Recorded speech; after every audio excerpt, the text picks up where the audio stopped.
күн, құрметті көрермендер, бүгінгі Элда Батылда бастаймыз. Мен модератор Кәрімов Дамир. Сонымен Мағжан мырза, еншіңізде 5 минут ойынды бастай беріңіз. Армысыздар дебаттер қауым, оқушылар сарайы құрама командасы, есімім Жомарт Мағжан, Еңкіл палатасы. Енді бүгінгі қарар түсініп болады.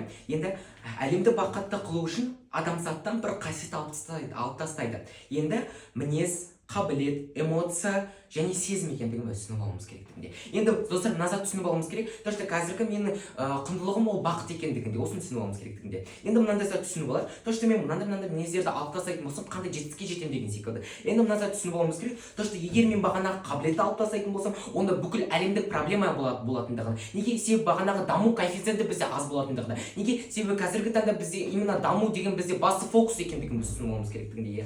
Енді назар түсініп алуымыз керек. То, что егер біз сезімді алып тастайтын болсақ, не болады деген секілді. Енді біз мынандай зат түсініп алайық. То, что бағанағы сезім деген зат адамнан бір-біріне деген, немесе адамнан бір затқа деген, немесе адам бір начинающий бір нәрсе істеген кездегі соған сезім екен біз түсініп алуымыз керектігінде. Егер бағанағы бүкіл адамзаттан осы сезім деген затты алып тастайтын болса, онда біз адамдардың бәрі құрдымға келетінін біз түсініп алуымыз керектігінде. То есть одан бақыт коэффициенті бізде аз екендігін біз түсініп алуымыз керектігінде. Енді назар түсініп алуымыз керек. То, что бізде эмоция деген зат бар да. Ол бағанағы эмоциясы біз түсінуіміз керек. То, что бағанағы әлем мүлдем бағана қызықсыз болып табылатындығын біз түсініп алуымыз керектігінде. Потом біз мысалға биологиялық тұрғыдан қарайтын болсақ, бағана эмоцияның өзі бағана біздің денсаулығымызға үлкен бір пайдасын әкелетінін біз түсініп алуымыз керектігінде. Осыны түсініп алайық. Иә. Енді мен алып тұрған қандай мінезді алып тастайсың деп менен сұрап тұрды. Енді біз назарда түсініп алуымыз керек. То, что мен бағанағы мінез деген затты алып тастайды екендігімде, иә. Оған бағана бақытқа жетелейтін критерийлерім, мен бағана прагматика деген зат бар, потом салдар деген зат бар, потом менде фокус деген заттар бар екендігін. Осыны түсініп алуымыз керектігінде. Енді мына зат түсініп алайық. То, что егер мен мінезді алып тастасам, не болады деген затты түсініп алуымыз керектігінде.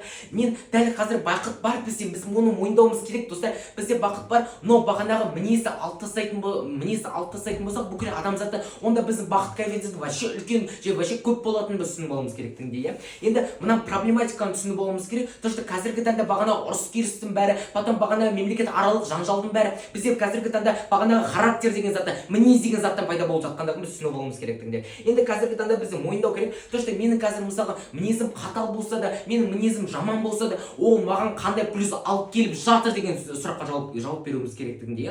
Осыны түсініп алуымыз керек. То, что қазіргі таңда бізде мынандай үлкен проблематика бар, который бағанағы ауыздық деген зат бар, потом тістікті азайту деген зат бар да бізде. Именно бағанағы мінез, құлық деген заттардың бәрі бізде бағанағы осы заттарды, осы үлкен проблематикаларды бізде жояды деген зат пайда болатындығын. Біз мына затты түсініп алуымыз керек. Я мойындай, то, что бағанағы мінезді алып тастайтын болсақ, бізде проблемалар көп болады деген секілді. Бірақ біз бағанағы төрт бізге қарада беріліп тұрған заттардың төртеуін де алып тастасақ та, бізде бағанағы проблематика болады.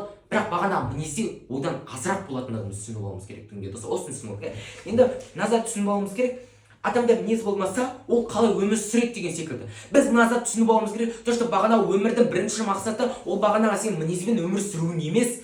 Ол бағанағы сен А точкасында тұрсаң, сен Б точкасына жететін бағанағы бір белгілі бір тұрғыда бағанағы сенің фокусың деген секілді. Осыны затын түсініп алуымыз керектігінде. Енді мына зат түсініп алуымыз керек. То, что мен қазір А точкасындамын, и потом менің бағанағы Б точкам грантқа түсу болатын болса, мен Б точкасына бағанағы мінезіммен қалай жете алмаймын деген сұраққа жауап беретіндігімізде. Мен неге жете алмай? Себебі мысалы қараңыздар, мен мұғалім алдында мұғалім маған жаман сөз айтып қойды, и потом мен оған көтере алмайтын мінезім болатын болса, мен оны никак көтере алмаймын. Почему? Потому что мен бағанағы Б точкасына бағанағы мінезім арқылы мен Б точкасына жете алмайды екендігімде, достар. Осыны түсініп алуымыз керектігінде. Мысалы қараңыз, мен Б точкасы бағанағы Б точка, мысалы мен айтып тұрмын, то, что грант деп ше, и потом бағанағы мінезіме никак жете алмаймын. Почему? Потому что мен ішімдегі бағанағы ақиқат деген ненависпен мінезім мені бағанағы құртып жатыр деген осыны түсініп алуымыз керектігінде. И потом біз назарды түсініп алуымыз керек. То, что бағанағы төрт затты біз алып тастасақ та бізге өзгеріс болады да,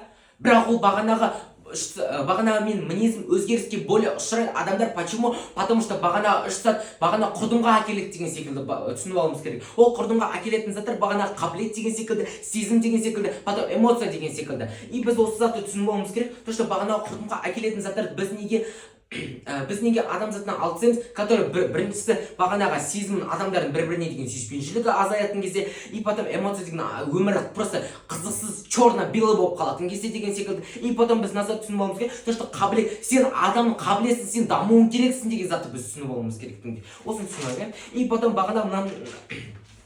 бағана мен айтып кеттім, то что менде қатал мінез деген секілді бар, и потом сөзімді аяқталған, потом менде бағана қатал мінез деген секілді бар, потом бағанағы менде мейірімді мінез деген секілді бар, и потом ол екі дүниенің өзі баған бүкіл адамдарда болады деген секілді, и потом екі мінездің өзі құрдымға әкеледі деген секілді. Біз осыны түсініп алуымыз керектігінде төрешіміз. Осыны түсініп алайық. Мен сөзімді аяқтадым, рахмет. Рахмет Мағжан мырза. Енді Элденің сұрақ жауап бөліміне де кезек келді. Едіге мырза, дайынсыз ба? Еншіңізде 3 минут сұрақ жауап, уақыт кетті. Басты сұрақ, сіздің қалыңыз қалай? Отыра берсеңіз болады. Онда бірінші менің сұрағым, мінез дегеніміз не? Сіз маған толықтай түсіндіріп бермеңіз, мінез деген не? Сіз маған тек қана айтыңыз, мінез ол қандай салдарға келеді? Сіз мінез деген не екенін түсіндіріп беріңізші ме? Мінез деген ол характер обычный. Сен мысалы қазір маған өзің сөйлеп отырсың, иә, и типа сен маған недовольствиемен қарайтын болсаң, сен мені жек көріп тұрсаң, оның өзі мінез деген секілді. Онда сіз маған айта аласыз ба, мінездің қандай пайдасы бар? Сіз айтып өтіңіз. Мінез, я келсем, мінез алып тастайтын болсақ, ол по-любому бір минустарға келеді. Енді түсіндіре аласыз ба, мінездің қандай плюстары бар? Мен ойымша мінездің плюс жоқ.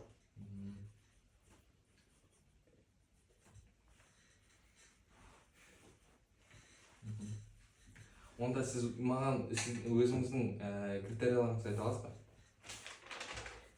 Прагматика, салдар, фокус. Так. Онда сіз келісесіз ба, что прагматика ол өзінің само по себе андай бір мінез, эмоция дегендерді алып тастайтын зат болып келеді. Прагматика ол суық баспен бір істі жасау болып келеді. Сіз соңымен келісе аласыз ба? Прагматика пайда болады, когда сен мінез алып тастайсың. Ал эмоцияны алып тастайтын болсақ, прагматика все еще қала ма? Өз орнында. Эмоциясы әлем түссіз. Жоқ, сіз мен басты сұрағым, прагматика эмоциямен бірге өмір сүре ала ма? Жоқ. Жақсы. Так, сонда фокус.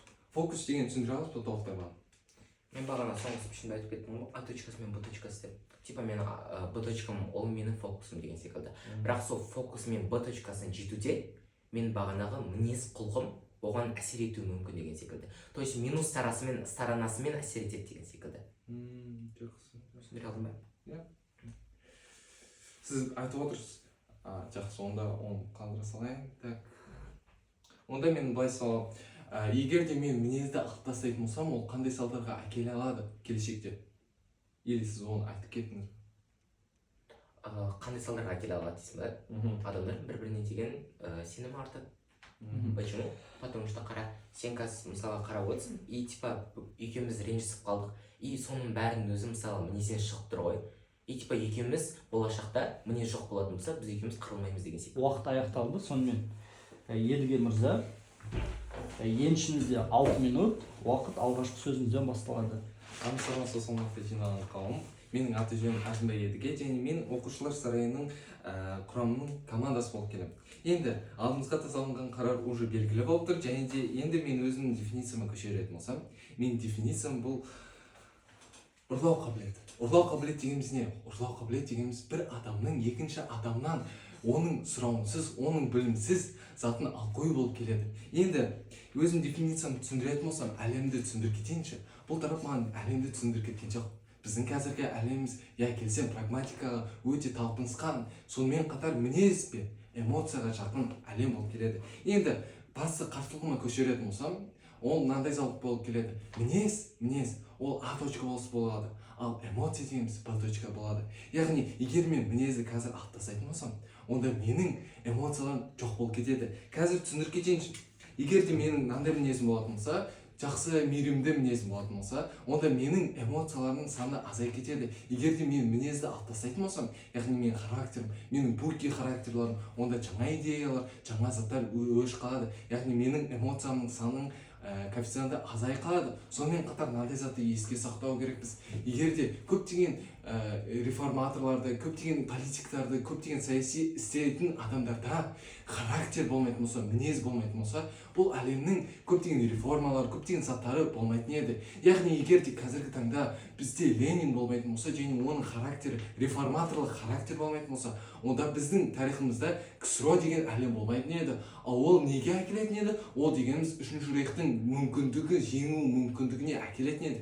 Себебі ақш үшінші рейхпен соғысқа келгісі келмеді. Яғни бұл жерден андай зат болып келеді. Егер де біз мінез дегенді затты алып тастайтын болсақ, онда қабілеттің өзі де азаяды, сонымен қатар сезім де азаяды, және эмоция да азаяды.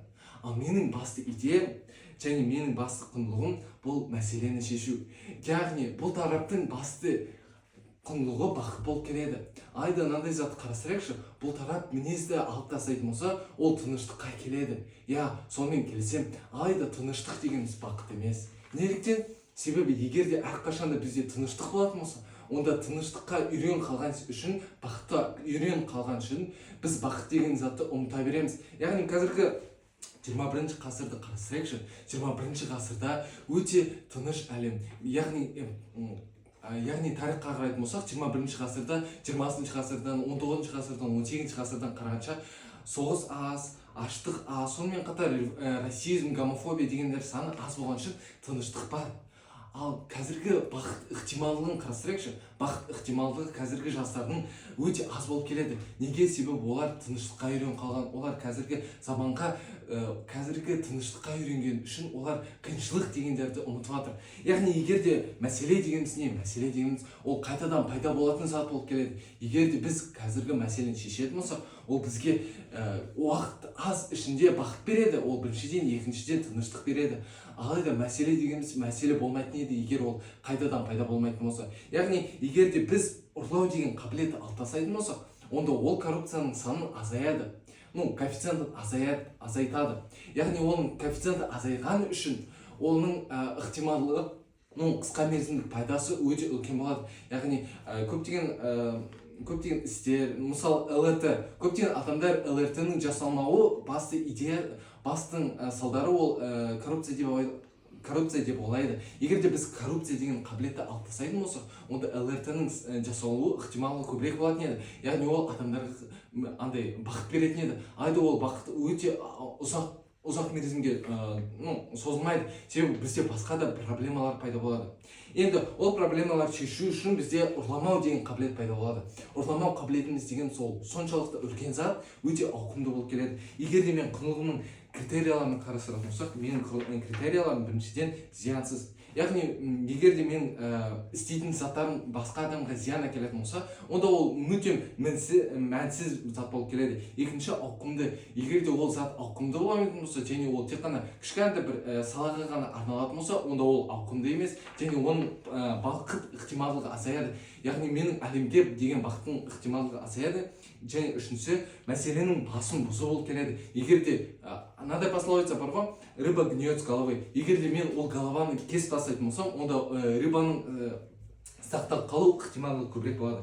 Енді ұрламау қабілеті дегенімізді түсініп алайықшы. Ұрламау қабілетіміз деген ол өте ауқымды зат болып келеді. Неліктен? Себебі егер де мен бір адамды өлтіретін болсам, онда мен оның өмірін ұрлаймын. Егер де мен басқа адамға өтірік айтатын болсам, онда мен оның шындыққа деген рұқсатын алып қоямын, ұрлаймын. Егер де мен басқа адамды бір затты істе деген затты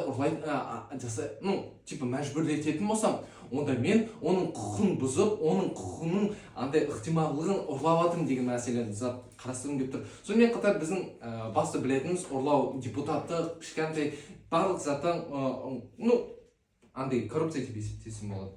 Енді өзінің критерияларына шегінетін болсам, біріншіден зиянсыз. Яғни егер басқа адамдар ұрламайтын болса, яғни басқа адамды өтірік айтпайтын болса, басқа адамдарды өлтірмейтін болса, оның зияны нөл болады. Неліктен? Себебі көптеген адамдар бір-бірлерімен расставаться етіп жатқан кезінде, суд болып жатқан кезінде, яғни көптеген істерді қарастырып жатқан кезінде, басқа адамдар бір-бірлеріне өтірік айта алмаған үшін, немесе оның ұрламаған үшін ондай заттар жоқ болып кетеді, яғни зиян азаяды. Сөзімді аяқтап кетсем, және үшіншісі, мен ауқымды деген түсіндіріп кеткен үшін, үшіншісі мәселенің басын бұзу. Егер де мен адамды өлтірмейтін болсам, онда суд деген зат мүлдем жоқ болып кетеді. Яғни егер де мен басқа адамға өтірік айтпайтын болса, онда мен көптеген салаларды азайтамын. Яғни көптеген қиыншылықтарды, көптеген андай жаман заттарды бұзып тастаймын деген мәселе. Рахмет, Едіге мырза. Енді сұрақ жауапқа да кезек келді. Мағжан мырза, ең ішінде 2 минут. Қызық болады сізге. Басталады. Енді сізге сұрақ. Бағана сіз өзіңіздің спичіңізде айтып кеттіңіз, то что саяси адамдардың өзі характермен жүреді деп ше. И біз ол кімге характерін көрсетеді? Ол характері бар халыққа көрсетеді екен. Сонымен келісесіз ба? Енді назар түсініп алайық. Сіз тыныштық, бақыт емес дейсіз. Сонда назар түсініп алайықшы. Сен сонда бағанағы күніге ұрыссаң, сен бақытқа жетесің бе? Сен айтып отырсың ғой, что типа тыныштық, бақыт емес дейді. Дұрыс па? Сен сөйтіп айттың. Менде мынандай сұрақ, сен күніне ұрыссаң, сен бақытты боласың ба? Жоқ, әрине жоқ. Бұл алайда мынадай затты қарастыру керекпіз.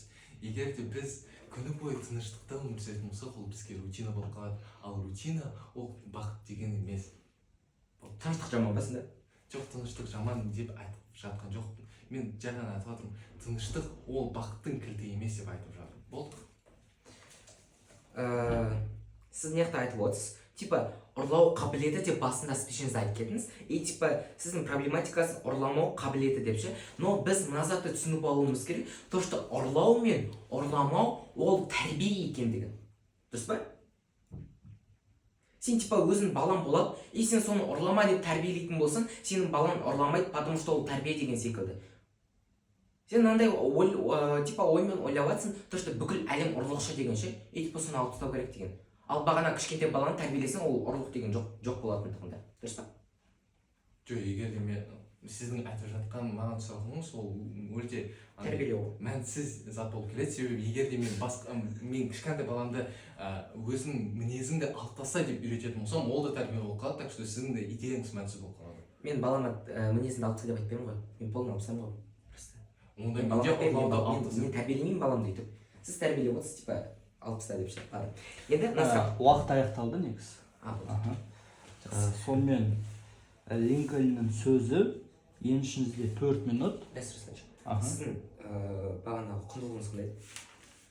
Мәселені шешу.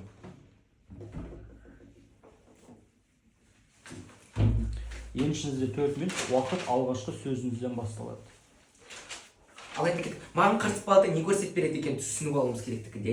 Енді қарсы палата маған мынандай құндылық ұсынып береді, мәселені шешу екендігін. Ладно, мен допустим онымен келістім, бірақ бағанағы қарсы палатаның алып отқан бағанағы құндылығы өзінің спичімен никак сай келмейтіндігінде. Неге? Себебі бағанағы мәселе әлі күнге шешілген жоқ. Неге? Себебі қараңыздар, бағана мен өзім бағана сұрақ жауап спичімде айта кеткен болатын. Сіз бағана ұрлықты баланы ұрлауға тәрбиелесең, ол ұрлықшы болады. Ұрламауға тәрбиелесең, сен бағанағы баланы ұрламайды деген секілді. Осын түсініп алуымыз керектігінде. Бағанағы қарсы паладан полный спичі бағанағы тәрбие деген затқа просто қадалып қалатындығында достар осы түсініп алуымыз керектігінде. Ал бағанағы біз бала деген бағанағы әлемді қарамаймыз. Неге? Біз полный әлемді қараймыз, который 30 жастағы, 40 жастағы, 50 жастағы, 60 жастағы адамдар бар екендігін біз түсініп алуымыз керектігінде достар. Осын түсініп алуымыз керек. Қарсы паладан басты қателігі осында екендігін біз түсініп алуымыз керектігінде. Еще мен осы алаңда үлкен сұрақ болып, маған қарсы палатаға осындай сұрақ қалып кетеді. Типа, қараңыздар, ұрлықты маған полностью коррупция деп ашып шығады да.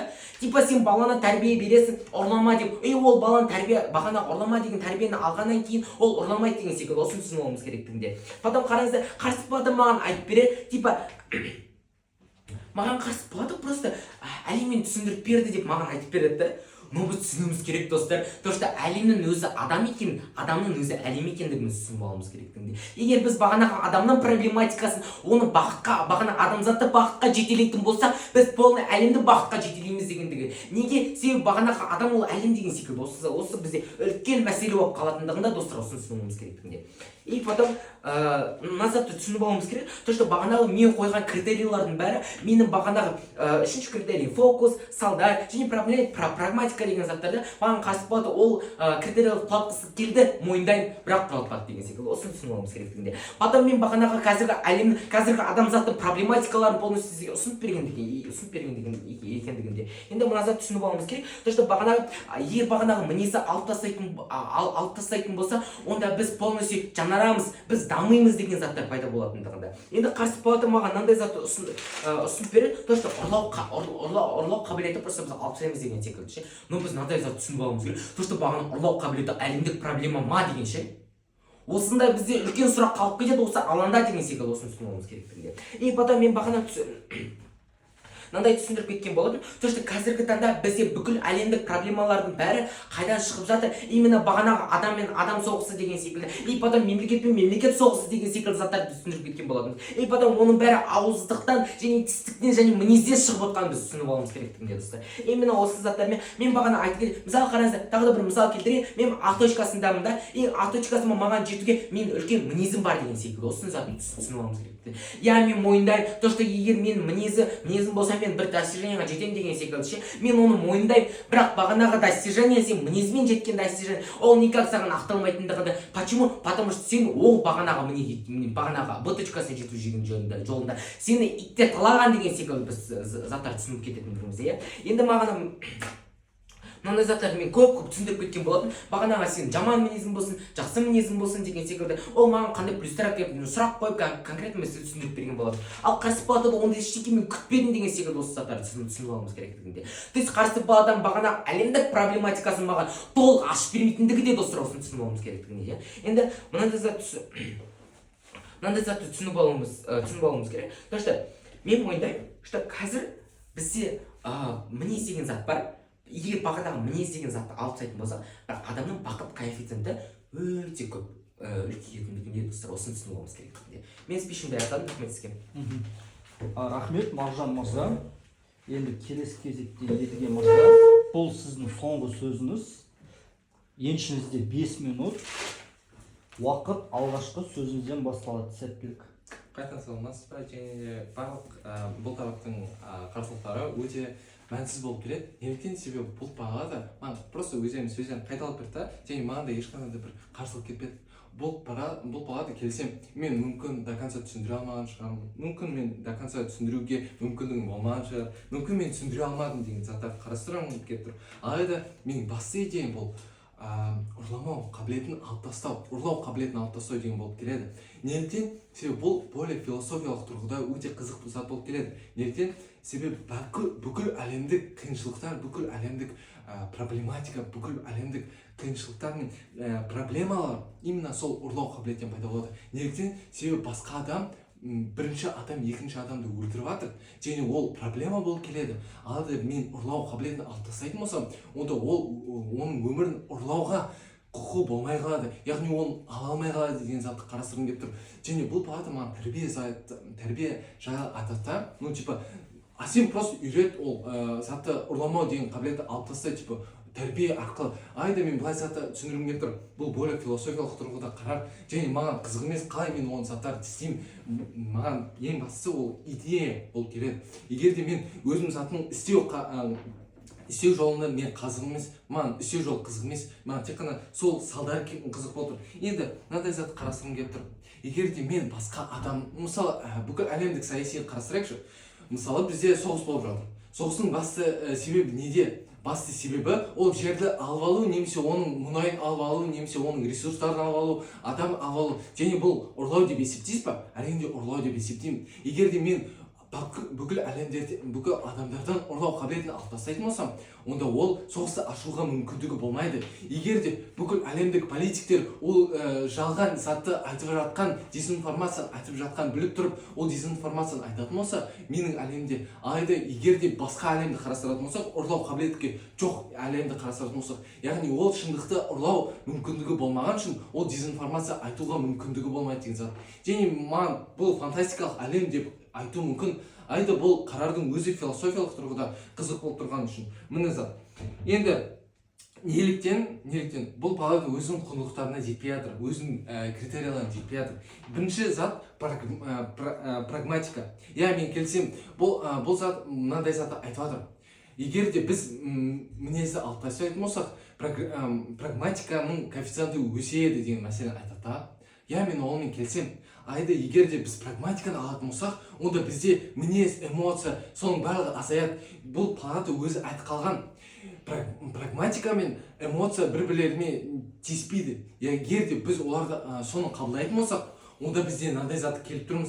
Егер де бізде мінез болмайтын болса, онда эмоция да болмайды. Егер де біз эмоция болмайтын болса, прагматика болады. Және ол өзінің андайына жетіп тұр. Айда ол бір-бірлерімен өзінің құндылығымен, өзінің критерияларымен тиіспеген үшін мен оны алып тастаймын деген мәселе. Екінші салдар. Яғни бұл палата маған фокус арқылы түсіндіріп жатыр да, егер де мен бір А точкасынан Б точкасына именно мінезсіз жететін болатын болсам, мен бақытқа жетемін. Яғни салдарым өте мол болады және продуктивный боламын деген мәселе. Айда мынандай зат қарастырғым келіп тұр. Сені мотивация беретін, саған бір мотивация беретін мінез болу керек.